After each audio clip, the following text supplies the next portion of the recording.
কেমন আছেন রংপুরবাসী? আশা করি সবাই অনেক ভালো আছেন।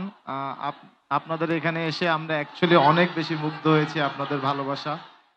প্রথমে আমরা যখন আসছিলাম রনি ভাই, সামিয়ান ভাই বলছিল যে ছোট একটা প্রোগ্রাম হবে, কিন্তু এসে দেখি এটা অনেক অনেক বড় প্রোগ্রাম এবং অ্যাকচুয়ালি আশা করি না যে এত মানুষ হবে। সবাই আসার জন্য অনেক অনেক ধন্যবাদ। এত ভালোবাসা দেওয়ার জন্যও ধন্যবাদ।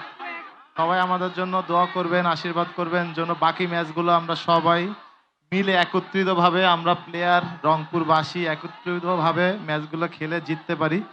সবাই আমাদের জন্য দোয়া করবেন যেন চ্যাম্পিয়ন হয়ে আমরা আবার রংপুরে আসতে পারি। সো এইটাই সবার কাছে চাওয়া থাকবে। দোয়া করবেন, আশীর্বাদ করবেন। Thank you.